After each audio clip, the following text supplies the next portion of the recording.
ole tun rum hian JT production la mi u ka pangai JT la nen HP Tech pachu nen kan ron cover tun le a kan lama sa te ngai lu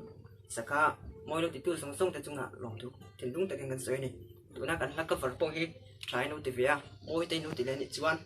Milo subscribe sakla he channel hi chuan milo like sakla milo share sak ve don dia